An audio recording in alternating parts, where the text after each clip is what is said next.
కిరణ్ గారితో మాట్లాడదాము. డిఎస్సి అభ్యర్థి కిరణ్ గారు, విద్యాశాఖ మంత్రి ఎలా మాట్లాడారనే దానికంటే కూడా ఎలా డిఎస్సి కండక్ట్ చేశారనేది చాలా ఇంపార్టెంట్.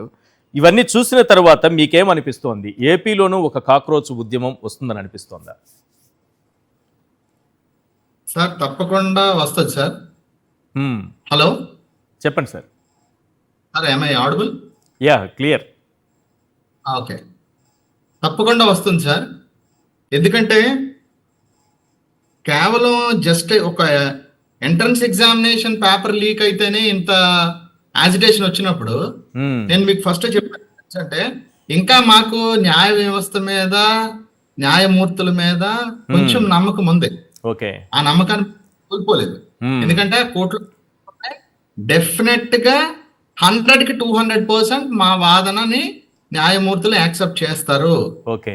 వీళ్ళు ఎగ్జామినేషన్ ప్రొసీజర్ ఏదైతే కండక్ట్ చేస్తున్నారో Hmm. 100కి 200% వీళ్ళని డెఫినెట్ గా 100% ఏంటంటే ఎవరైతే who is a part and parcel of all these 2025 DSC, okay. They has to 100% వాళ్ళందరికీ శిక్ష వేస్తారు.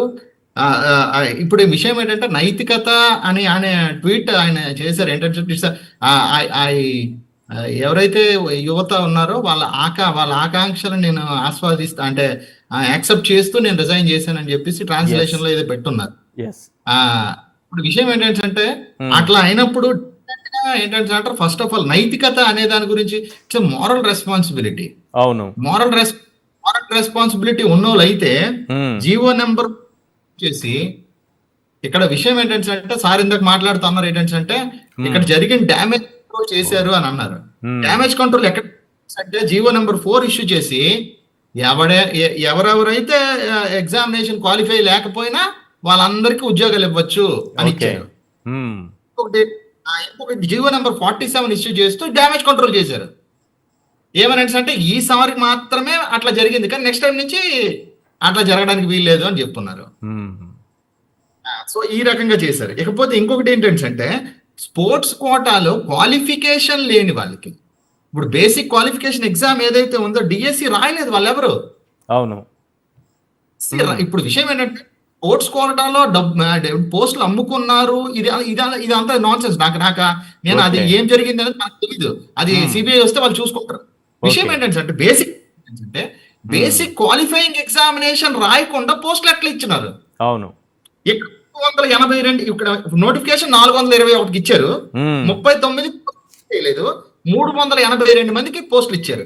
382 మంది పోస్టులు ఇచ్చి 382 మందికి 1:1 లో కాల్ లెటర్ ఇష్యూ చేసి వాళ్ళందరూ వాపస్ చేశారు వెనక్కి. హారిజాంటల్ రిజర్వేషన్ పేరుతోని.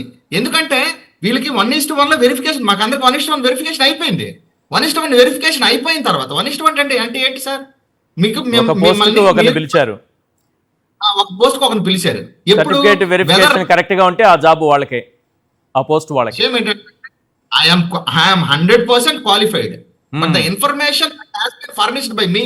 నేను ఏదైతే ఇన్ఫర్మేషన్ ఫర్నిష్ చేస్తున్నానో if at all in that I could not able to submit all the required documents, అప్పుడు నేను డిస్క్వాలిఫై అవుతాను. 1:1 అని చెప్పి కాల్ లెటర్ ఇచ్చారు. కాల్ లెటర్ లో వెరిఫికేషన్ ఓకే అన్నారు. ఓకే అయిపోయిన తర్వాత ఇప్పుడు ఏమంటున్నా, రిజెక్ట్ లిస్ట్ లో వాళ్ళ పేర్లు పెట్టలేదు. ఎందుకంటే రిజెక్ట్ లిస్ట్ లో వెంటనే పెడితే ఇమీడియట్ వాళ్ళు కోర్టుకు వెళ్తారు అందరు కూడా.